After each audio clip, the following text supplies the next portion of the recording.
থাকবে। এটা কিন্তু সমান সমান ইকুয়ালিটির যে গল্প আমরা বলি, যে নিয়ে গর্ব করি যে আমরা ইকুয়াল, এদেশে সেই ইকুয়ালিটি আমরা অনেক জায়গায় দেখতে পেলেও যে জায়গায় দেখতে পাই না সেটা হচ্ছে সংসার।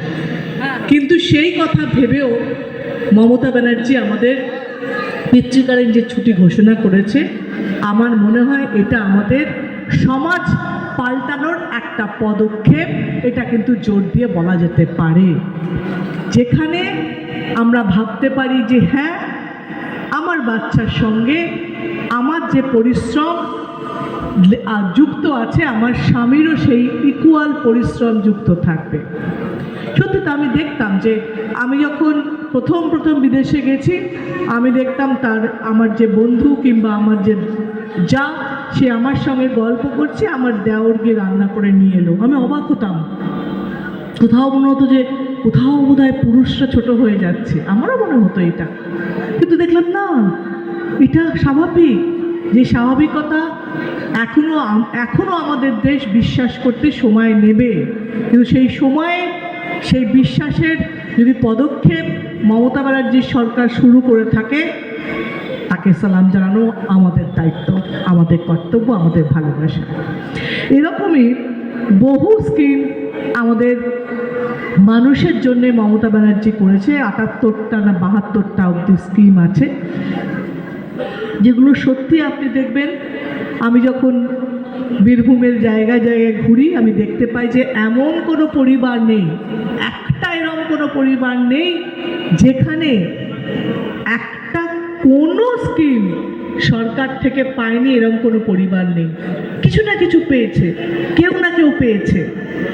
যে জায়গা থেকে আপনি যদি সকালে ঘুম থেকে উঠে যদি ভাবি, ঘুম থেকে উঠে আমার ছেলে মেয়ে স্কুল যাচ্ছে, যে বই খাতাগুলো নেই, যে ইউনিফর্মটা পরে, সেটা আমাদের সরকার থেকে দেওয়া।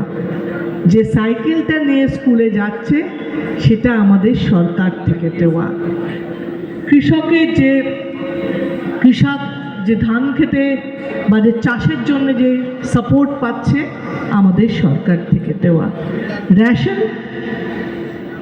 রেশনের যে চাল গম যা পাচ্ছে, সেটা আমাদের সরকার থেকে দেওয়া।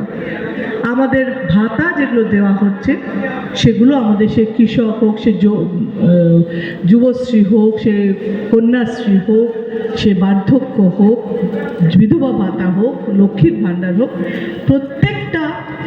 প্রত্যেকের সঙ্গে যুক্ত। এবং আমি সময়ে সময়ে বলছি, সকালে ঘুম থেকে উঠে থেকে ঘুমোতে যাওয়া অবধি। আমাদের অন্যরা এক্সাম্পল দেয় জন্ম থেকে মৃত্যু অবধি, এটা শুনতে আমার কাছে খারাপ লাগে বলে আমি বলছি ঘুম থেকে ওঠা থেকে ঘুমোতে যাওয়া অবধি। প্রত্যেকটাই কিন্তু আমাদের সরকারের কিছু না কিছু সাপোর্ট, কিছু না কিছু সমর্থন মানুষের প্রতি রয়ে গেছে। সেটা কিন্তু আমি যারা বলছি, আপনারা একবার বিবেচনা করে দেখবেন। একবার এখন না, এখন অনেকে কথা বলবে সারাদিন প্রোগ্রাম, রাত্রে গিয়ে একবার ভাববেন যে আমি কোন শব্দটা ভুল বললাম, আমি কোন স্কিমটার কথা ভুল বললাম, কোনটা বললাম যে সরকার দিয়েছে বা দেয়নি আমি বাজে বকছি। আমার ধারণা যে আমরা আগে যে সরকারকে দেখেছিলাম ছোট থেকে, সেই সরকারের পরিবর্তন হয়েছে। আমরা তখন বলছিলাম পরিবর্তন চাই, কিন্তু অনেক পরিবর্তন হয়েছে। আপনি যদি বলেন যে সরকারের ভুল, হ্যাঁ ধরা তো যায়, কারণ কাজ করলেই তার মধ্যে ভুল হবে, অনেক কাজ করলে ভুল বাড়বে।